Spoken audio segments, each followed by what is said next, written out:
Shalom a todos, que o Eterno possa abençoar a vida de todos os nossos irmãos que estão ouvindo este shiur, esse estudo. Gostaria de agradecer a todos que estão agora entrando na live em áudio e aqueles que estão compartilhando, curtindo, ajudando a outras pessoas a ouvirem a palavra do Eterno como ela é.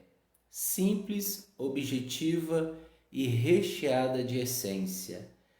E aqui nós estamos hoje para complementarmos o livro de Yohanan, João, o discípulo a qual é considerado o discípulo amado de Yeshua. E hoje nós iremos ler o capítulo 19, o capítulo 20 e o capítulo 21, dando finalidade, né? Finalizando o Sefer, livro de Yohanan. Bem, existe outros shiurim, outros estudos da Brit Hadashah, outros livros, os escritos de Shaul, Gálatas, Timóteo, Atos, Hebreus, Filipenses, Tessalonicenses e outros livros. Por enquanto, só o livro de Guiliana, de Apocalipse, que ainda nós não estudamos ainda aqui na Life, né? Ainda nós não publicamos aqui os estudos, os shiurins do livro de Guiliana.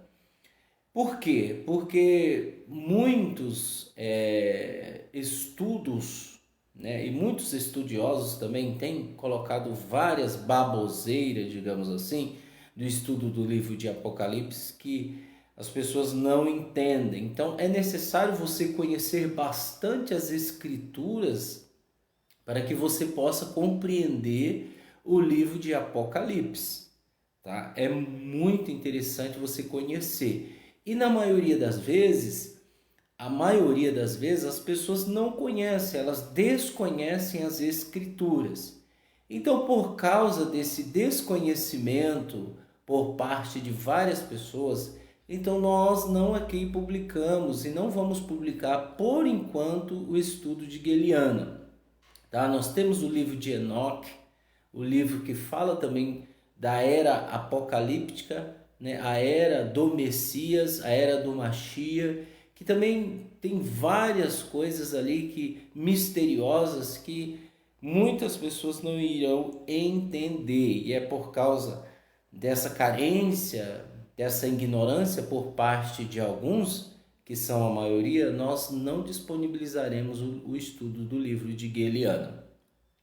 Nós também aqui, só para ressaltar um pouco, nós não publicamos o livro em estúdio em áudio, o shiur do Sefer Livro Lucas e nem de Marcos. Por quê? Porque o livro de Lucas e Marcos são escritores diferentes, porém da mesma margem, né? Existe várias menções a qual eles colocaram, que é comparado ao livro de Mateus. Uma coisa ou outra, porque são escritores diferentes, tá? Mas que têm o mesmo objetivo, que é as boas novas. E jamais eles estão contrariando um ou outro. Pelo contrário, eles estão dando mais essência, mais harmonia aos escritos. E a maioria das vezes as pessoas não conhecem isso e acaba dizendo, olha, Lucas falou uma coisa e Mateus falou outra, não dando o mérito devido. São pessoas que desconhecem as escrituras e desconhecem a história do nosso povo. E é por isso que tem muita gente aí sendo enganada. E é por isso que nós não vamos dar o estudo do livro de Lucas e de Marcos. Nós vamos sim finalizar o livro de Yohanan.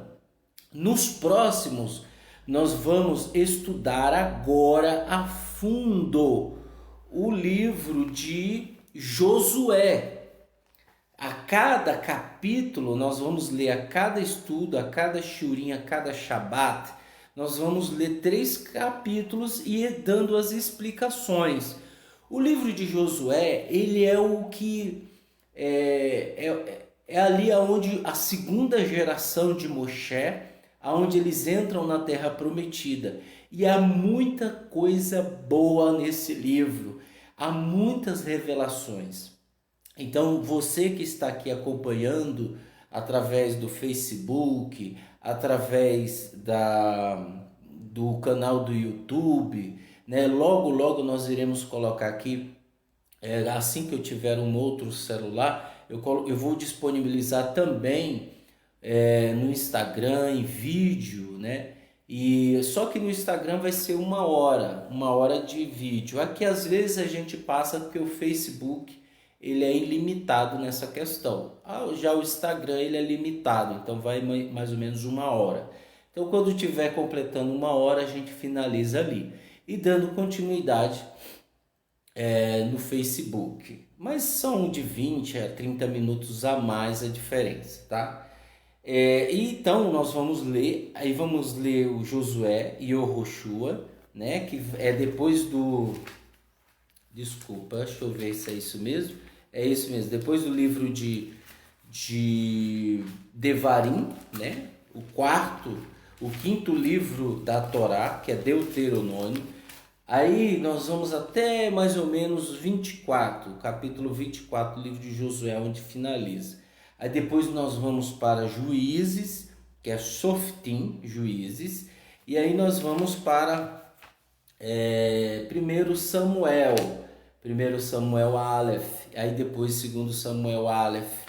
E aí nós vamos dando continuidade a 1 Reis, 2 Reis, tá? Até chegar ao livro de Yeshayahu, tá bom? Mas até lá a gente vai dando esse shiurim, lendo e explicando, tá certo? Só para que a gente possa entender agora.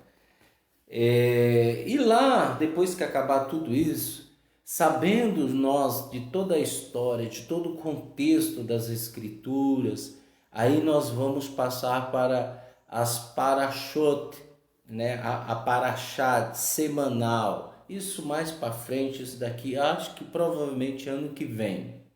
Ano que vem nós iremos dar a leitura das porções das parashot.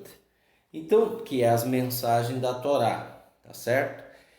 Então, continuando aqui, como de costume, a gente lê e depois a gente vai dando a explicação a respeito do assunto, tá? Compartilhe esse vídeo, faça chegar ao maior número de pessoas para que as pessoas possam ter noção e para que elas não venham ser tragadas por nenhum ensino estranho, tragadas por ensinos e aberrações desse mundo hoje que nós vivemos. Capítulo 19, eu estou usando a Bíblia judaica completa de David Stan, tá?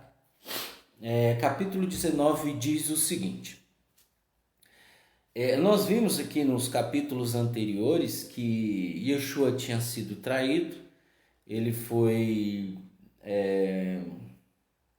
praticamente um dos seus discípulos o negou, né? Traído, vendido, e agora ele está diante das autoridades religiosas da época. E aí nós vamos entender até o final da sua condenação, da sua morte. Diz o seguinte, 19, então Pilatos mandou açoitar Yeshua. Os soldados teceram uma coroa de espinho e a puseram na cabeça dele.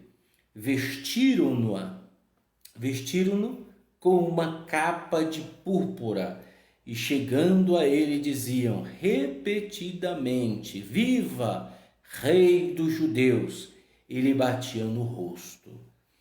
Então, hoje todo mundo sabe que a maioria dos carcereiros, eles não podem demonstrar, atualmente, eles não podem demonstrar uma fraqueza, um sentimento de dó. Nessa época, aqui não havia essa situação. Eles já eram carrascos de natureza, os soldados. E aí, eles pegaram e batiam no rosto de Yeshua e humilhando ele, né, falando que ele era rei dos judeus. Trocaram e colocaram uma coroa de espinhos nele, né, simbolizando um reino. Então, você já imaginou uma coroa de espinho na sua cabeça? E colocaram um manto vermelho, né? E diz o seguinte, Pilatos saiu mais uma vez e disse à multidão, vejam, eu o estou trazendo a vocês para que entendam que não acho nenhuma acusação contra ele. Uma outra coisa interessante é que Pilatos, apesar dele ser o governador da época, ele era um homem que é um pouco temente ao Eterno, né? A sua esposa era mais temente ainda do que ele. Por isso que ela disse que não era para ele fazer nada àquele homem, porque ele era um profeta, que era Yeshua.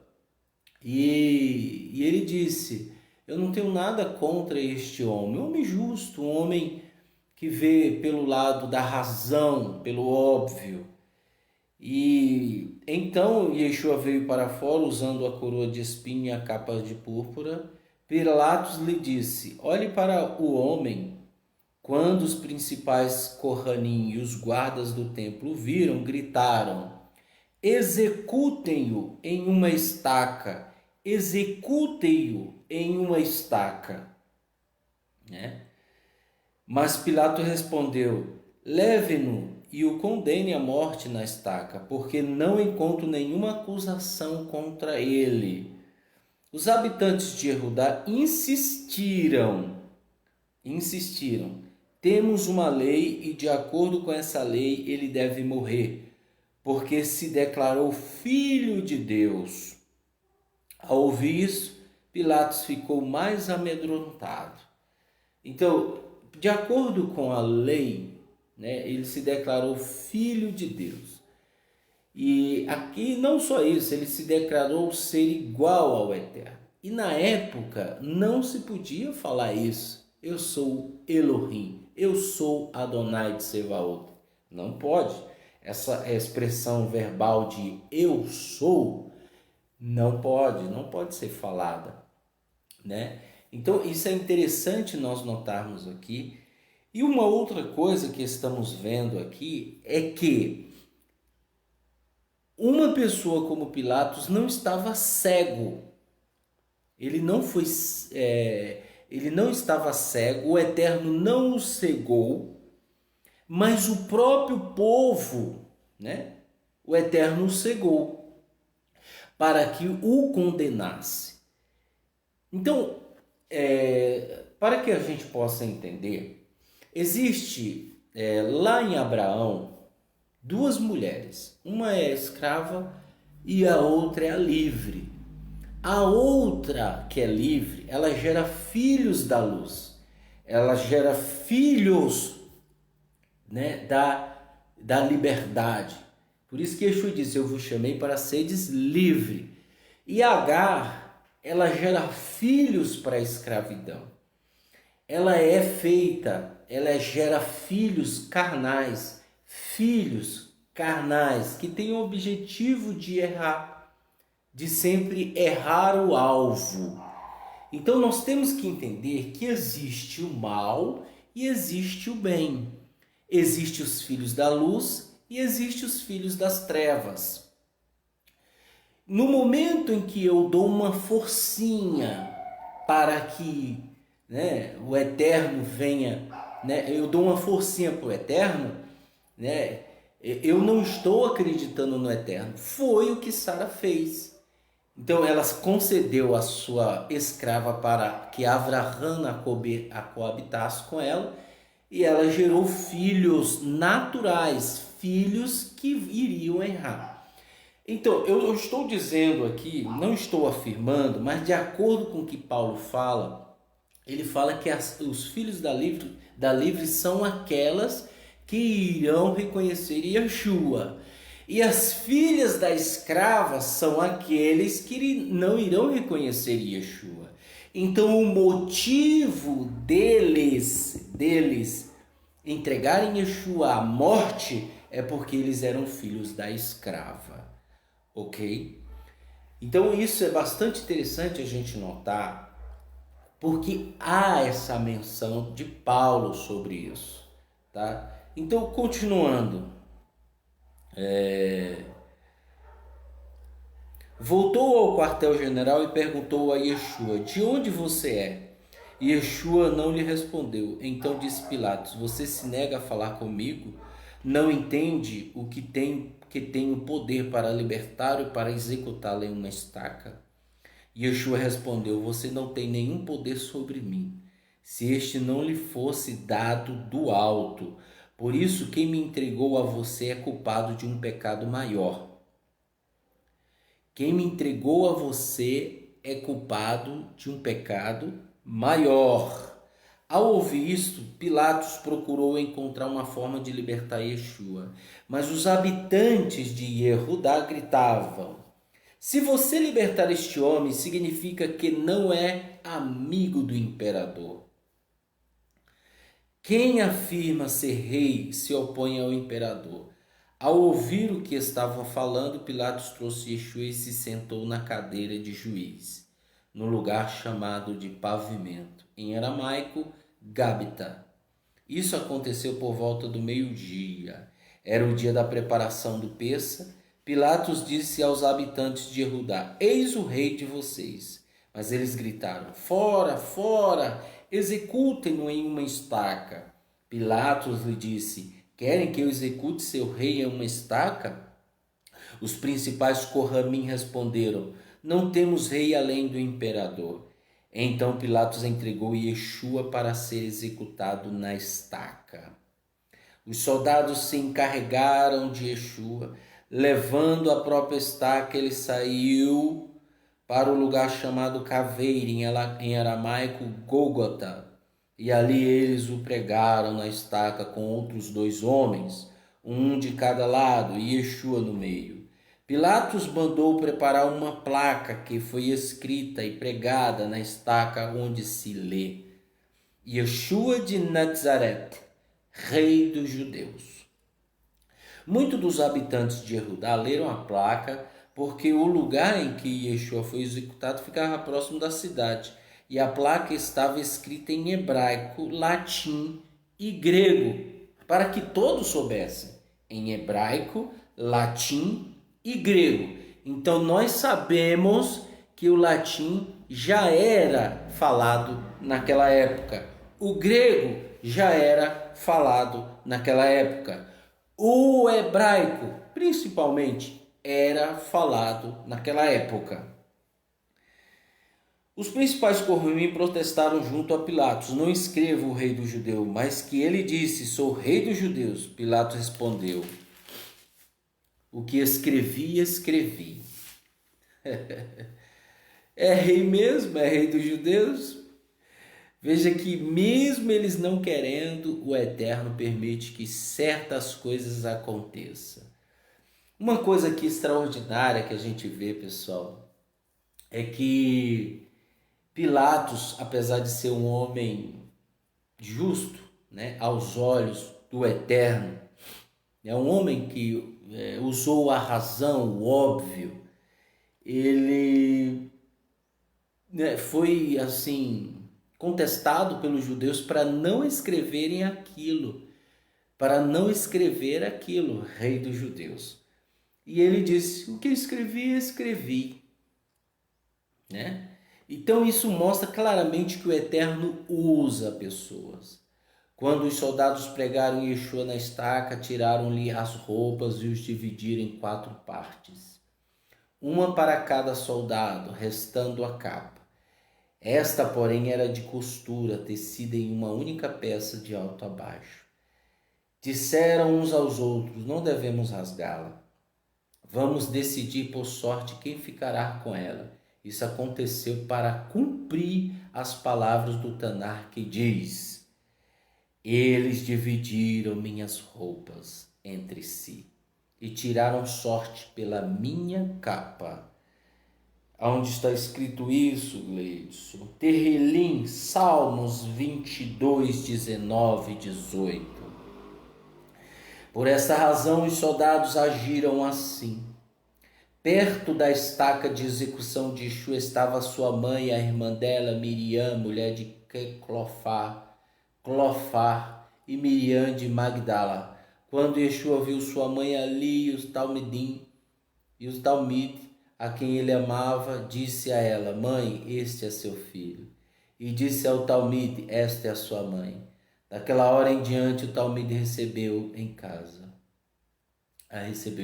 Depois disso, sabendo que todas as coisas cumpriram seu propósito, Yeshua, para observar o que o Tanar afirma, disse: tenho sede.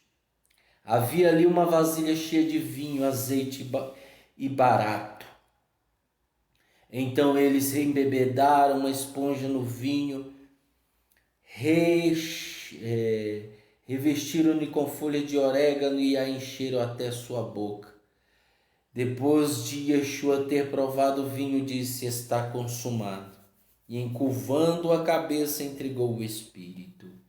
Era o dia da preparação do Pêssar, e os moradores de Judá não desejavam que os corpos permanecessem na estaca durante o Shabat, pois se tratava de um Shabat especial e importante. Então pediram a Pilatos que mandasse quebrar as pernas e retirar os corpos. Os soldados viram e quebraram as pernas do primeiro homem, que fora colocado em uma estaca ao lado de Yeshua, e em seguida a do outro. Mas quando chegaram a Yeshua, viram que ele já estava morto, por isso não lhe quebraram as pernas.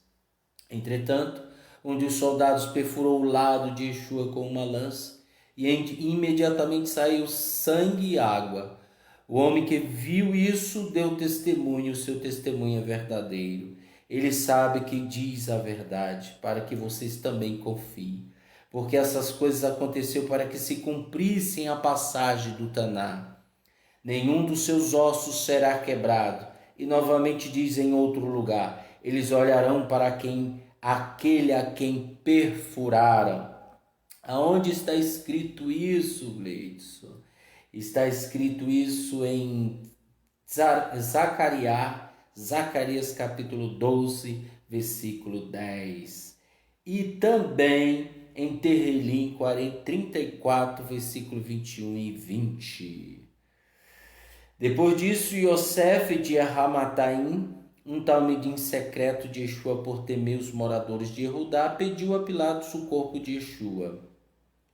Pilatos consentiu e Yosef veio e levou embora o corpo. Também veio Naquidimon, que fora ao encontro de Yeshua à noite, com cerca de 34 quilos de especiarias. Eles pegaram o corpo de Yeshua e envolveram em uma faixa de linho com as especiarias, segundo a prática do sepultamento dos moradores de Judá. Nas proximidades do local da execução de Yeshua havia um jardim, e no jardim um sepulcro novo, onde ninguém foi colocado. Então, por ser o dia da preparação dos moradores de Judá e pelo fato de o sepulcro ficar por perto, foi nele que colocaram Yeshua. Então veja que o Pêssar, ele era a preparação da festa do Pêssar, da Páscoa. No primeiro dia da semana, bem cedo, quando ainda estava escuro, veja que é no primeiro dia da semana.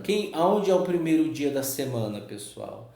O primeiro dia da semana é domingo, tá? Elas foram até o sepulcro. Foi ao sepulcro que viu que a pedra tinha sido removida. Então voltou correndo ao encontro de Shimon Kefa e outro talmidim, aquele a quem Yeshua amava. Ele disse: tiraram o Senhor do sepulcro e não sabemos onde colocar. Veja que ela foi de manhã cedo, bem cedo. Só que as pessoas confundem e dizem que Yeshua ressuscitou no domingo. Não, ele ressuscitou entre o Shabat e o domingo, mas foi no Shabat, ok? O Shabat começa na sexta-feira após o pôr do sol e termina no sábado após o pôr do sol. E é nesse período, no Shabat, que Yeshua ressuscitou. Por isso que quando ela chega de manhã cedo, após a madrugada, a pedra já havia sido removida, ok? E é por isso que as pessoas pensam que Yeshua ressuscitou no domingo, no caso do cristianismo. E Yeshua não ressuscitou no domingo, ele ressuscitou no Shabat. Então Kefa e outro talmidim saíram e foram ao sepulcro. Os dois correram, mas o outro talmidim foi mais rápido que Kefa e chegou primeiro ao sepulcro. Ele se curvou e viu as faixas de linho ali, mas não entrou. A seguir, Shimon Kefa, que vinha atrás dele, chegou entrou no sepulcro e viu as faixas de linho que ali jaziam, bem como o lenço que estivera sobre a cabeça de Yeshua. Ele não estava dobrado com as outras faixas de linho. Depois, o outro talmidim que chegou primeiro ao sepulcro também entrou. Ele viu e confiou. Eles ainda não haviam entendido que o Taná ensina que o Messias deveria ressuscitar dentre os mortos. Então, os talmidim voltaram para casa, mas Miriam ficou do lado de fora. Aí a pessoa fala assim, os antimissionários, né? Os que são contra a Brit Hadashah fala o seguinte: aonde está escrito que o Tanar diz que Yeshua, que o Messias ressuscitaria? Davi, ele não fala de si próprio, embora ele aparenta falar de si próprio, mas não, porque Davi morreu e sofreu decomposição, o seu corpo. E ele disse: o servo não sofrerá decomposição do seu corpo. Quem é esse? É o Mashiach. Davi morreu, sofreu decomposição. Todos os homens morreram e sofrem decomposição do seu corpo. Mas Yeshua não poderia morrer e sofrer decomposição do corpo. E aí a profecia fala claramente que foi Yeshua que não sofreu decomposição do corpo, porque ele é o Mashiach. Então os talmidim voltaram para casa, mas Miriam ficou do lado de fora do sepulcro chorando. Enquanto chorava, ela se curvou e olhou dentro do sepulcro e viu 2 anjos vestidos de branco, sentados onde estivera o corpo de Yeshua, uma à cabeceira e outro aos pés. Por que você está chorando? Eles lhe perguntaram. Levaram meu senhor. Ela lhe disse, e não sei onde colocaram. Quando disse isso, ela se voltou e viu Yeshua ali, em pé, mas não sabia quem era ele. Yeshua lhe disse, senhora, por que está chorando? Quem você está procurando? Pensando tratar-se do jardineiro, disse, se o Senhor o levou embora, diga-me onde o colocou e eu mesmo o levarei. Yeshua lhe disse, Miriam. Voltando-se Miriam, exclamou em hebraico, Rabone, isso é mestre? Não me detenha, Yeshua lhe disse, porque ainda não voltei para o Pai. Vá aos meus irmãos e lhes diga que estou voltando para o meu Pai e Pai de vocês, para meu Elohim e Elohim de vocês. Miriam de Magdalá foi aos talmidim com a notícia de que vira o Senhor e de que ele lhe dissera isso. Ao anoitecer daquele dia, o primeiro da semana, isso já era o primeiro dia da semana e a segunda-feira, quando os talmidim estavam reunidos a portas trancadas por meio dos habitantes de Judá, Yeshua entrou, pôs-se no meio deles e disse, Shalom Aleichem. Tendo cumprimentado, mostrou as mãos e o lado. Os talmidim ficaram tomados de alegria quando viram o Senhor. Shalom Aleichem, e Yeshua repetiu, como o Pai me enviou, eu também os envio. Tendo dito isso, soprou sobre eles e disse, recebam o Ruach HaKodesh, e se vocês perdoarem os pecados de alguém, estarão perdoados. Se os retiverem, permanecerão retidos. Uma coisa que muita gente esquece é de perdoar pecados, é de perdoar raivas, desavenças. Então isso aqui mostra claramente que se eu não perdoar os pecados das pessoas, se eu não perdoar quem me ofendeu, eu vou estar retido diante do Eterno e o Eterno não vai me perdoar, gente. Isso é fato, tá? E uma outra coisa, Yeshua mostrando que realmente ele é um Yehudim, um judeu, ele falou Shalom Aleichem 2 vezes, né? No entanto, Teomar, seu nome significa gêmeo, um dos 12, não estava com eles quando Yeshua apareceu. Assim que os outros talmidim lhe disseram, vimos o Senhor, ele replicou, se eu não vir as marcas dos pregos nas suas mãos, não colocar meu dedo onde estavam os pregos e não puser minhas mãos no lado, recusou-se a crer. Uma semana mais tarde, os talmidim estavam outra vez ali e Teomar, que é Tomé, estava com eles. Apesar de estarem trancadas as portas, Yeshua entrou, pôs-se no meio deles e disse, Shalom Aleichem. E então ele disse a Tamar, coloque seu dedo aqui, veja minhas mãos, estenda a mão e o coloque no meu lado. Não tenha pouca confiança, confie. Teomar lhe respondeu, meu Senhor e meu Elohim. E Yeshua lhe disse, você confiou porque me viu? Quão abençoados os que não viram, mas confiaram mesmo assim. Quem são esses que não viram, pessoal? Nós que não vimos Yeshua, mas confiamos em Yeshua. Yeshua realizou muitos outros milagres na presença dos talmidim que não estão registrados neste livro, mas este foi escrito aqui para que vocês possam confiar que Yeshua é o Messias, o Filho de Elohim, e que mediante essa confiança tenham vida por causa de quem ele é. Tá? Uma outra coisa é que Yeshua entrou sem abrir a porta. Tá? Isso é muito bacana, muito extraordinário. E as pessoas confundem ser transladado, ser arrebatado. Isso existe, de fato. Felipe, aonde ele viu um etíope, o príncipe da rainha de Candace, o espírito Ruach HaKodesh diz para ele, aproxime-te à rua que se chama-se direita, e vai até a pessoa e fala-lhe das boas novas.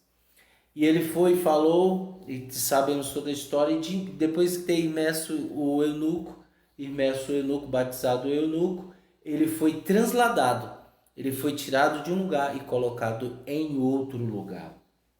Isso vai acontecer, pessoal. Isso vai acontecer para aqueles que estiverem vivos na época em que Yeshua estiver às portas. Tá? Capítulo 21. Né? Depois disso, Yeshua apareceu outra vez aos talmidim à margem do lago de Tiberíades. Tem uma questão aqui que quero deixar bem claro, é que muitas pessoas apoiam a teoria do arrebatamento, né? Porém não explicam. Aqui nós vamos explicar. Veja só, esses fatos de serem transladados, as pessoas serem transladadas, que é estar num lugar e aparecer em outro, isso aconteceu nas Escrituras. Eu citei aqui Yeshua, que fez isso. Eu citei aqui Felipe, que fez isso. E eu também tenho um caso de Shaul Paulo, que nós sabemos que é ele, que ele diz que foi até o terceiro céu. Ok? E existe também o caso de Yohanan, esse mesmo escritor, a qual foi revelado o Apocalipse. Ele diz, imediatamente me achei em espírito, ou seja, ele estava em outra dimensão, foi transladado. Nós temos o caso de Enoque, que também foi transladado, só que ninguém achou ele até hoje. Nós temos o caso também de Elias também foi transladado. Na realidade, ele foi levado, né? Muito mais forte ainda. Foi levado por corpo e alma e espírito. Então, nós temos casos que realmente acontecem das pessoas serem transladadas pelo Eterno. E o arrebatamento, o que será? Veja, Paulo diz que os que estiverem vivos se encontrarão com Yeshua nos ares. Tá? E é verdade, para que a gente possa entrar em Jerusalém. Tá? Não é porque a gente vai ficar pisando nas nuvens, uma coisa totalmente esquisita. Não, nós nos encontraremos com ele. Tá? E ele, para simplificar, ele diz, nos ares. Nós temos Yeshua que subiu em uma nuvem. Nós temos Yeshua que virá sobre uma nuvem. Então isso é fato, ok? Só que nós não vamos ser arrebatados para o céu. Isso não existe, pessoal. Ah, você vai morar no céu. Isso não existe, tá? Nós iremos reinar com Yeshua durante 1000 anos. E depois Satanás será solto. E depois virá o juízo final. E virá novos céus e nova terra. Então nós vamos habitar novos céus e nova terra. Aqueles que morreram com Yeshua. Tá bom? Então, é só para a gente entender essa questão de transladado, tá? A pessoa que é tirada de um lugar e colocada em outro, tá? E existem alguns estudos científicos que as pessoas já fazem isso, né? Eu não sei profundamente sobre isso, mas eu já ouvi isso, tá? Não sei se isso é verdade. Mas continuando, capítulo 21 diz o seguinte: depois disso, Yeshua apareceu outra vez aos Talmidim, à margem do lago de Tiberíades. Foi assim que aconteceu. Shimon Kefa e Temá, seu nome significa gêmeo, estavam com Natanael de Canaã da Galile, os filhos de Zavidai, e os dois outros Talmidim. Shimon Kefa lhe disse: vou pescar. E eles disseram: vamos com você. Eles foram e entraram no barco, mas naquela noite não pegou nada. Contudo, assim que o dia amanhecia, Yeshua estava na praia, mas os talmidim não sabiam quem era ele. Que era ele. Disseram: você não tem nada para comer? Não, eles responderam. Ele lhe disse: lance a rede a este bordo e vocês pegarão alguns.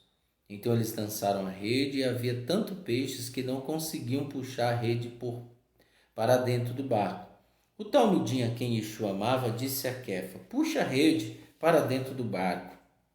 O talmidim que Yeshua tanto amava disse: puxa a rede para o barco. É o Senhor. Shimon Kefa, ouvindo, disse isso. Vestiu o casaco, pois havia tirado para trabalhar, e se lançou ao lago.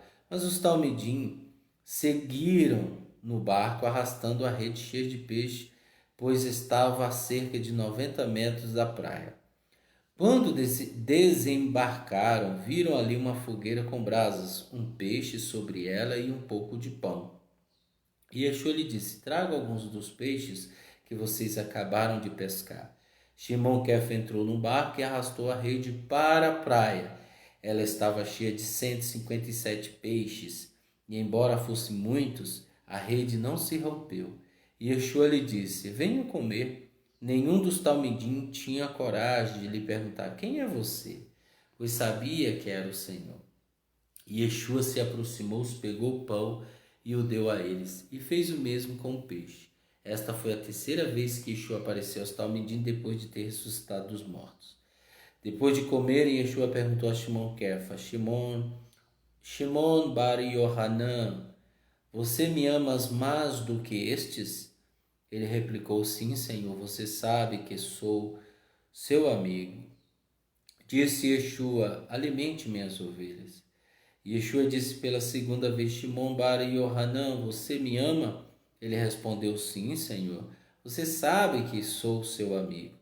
Disse Yeshua: pastorei minhas ovelhas. Pela terceira vez ele lhe disse: Shimon bar Yohanan, você é meu amigo?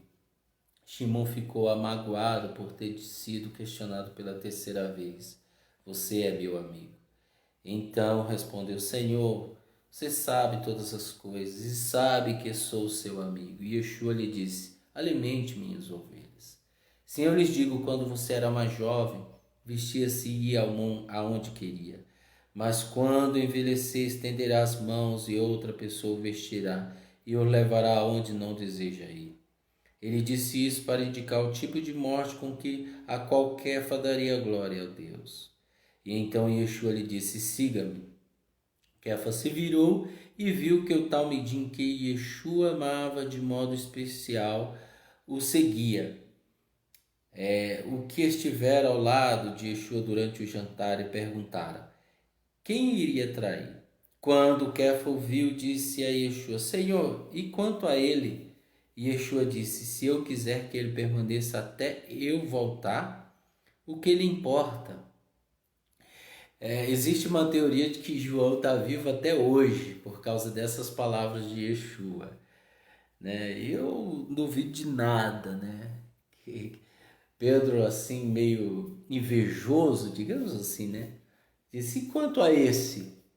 E Yeshua sabia que ele amava Yohanan. Por isso que o livro de Gueliana foi revelado a ele, pessoal.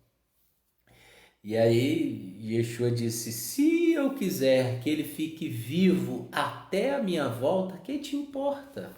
Olha só. Você, porém siga-me. Por isso espalhou-se o rumor entre os irmãos de que aquele tal menino não iria morrer. Tá vendo? Entretanto, Yeshua não disse que ele não morreria, apenas que se ele quiser que ele permanecesse até a sua volta, o que lhe importa? Este é o Talmidim que testifica essas coisas e que os registrou. Quem? Yohanan, João. E sabemos que o seu testemunho é verdadeiro. Existem também muitas outras coisas que Yeshua fez. Se todas elas fossem registradas, penso que nem no mundo inteiro poderia conter os livros que precisariam ser escritos. Bem, pessoal, nós aqui acabamos de ler o livro, os 3 capítulos finais do livro de Yohanan. Isso nos mostra claramente de que Yeshua ressuscitou no Shabat, sobre transladado, né, que o pessoal chama de arrebatamento, mostrou o quanto nós temos que confiar a respeito da ressurreição de Yeshua. Como muitos dizem, não está escrito que o Messias tinha que morrer pelos pecados de muitos. Mas está escrito lá de que ele é o Cordeiro que tira o pecado do mundo. Está escrito que seu corpo não sofreria decomposição, apontando diretamente que Yeshua não iria sofrer decomposição em seu corpo. Bem, essa é a mensagem que eu tenho para vocês hoje. Que o Eterno possa abençoar grandiosamente sua vida e que no próximo Shabat nós possamos falar a respeito do livro de Josué, capítulo 1, capítulo 2 e capítulo 3. E assim dando continuidade aos livros do Tanal, os livros dos profetas, que é bastante interessante a gente aprender um pouco sobre o livro dos profetas. Que o Eterno possa abençoar você grandiosamente, que Ele tenha misericórdia de ti, hoje, amanhã e para todo sempre. Beshem Yeshua Mashiach. Amém e amém.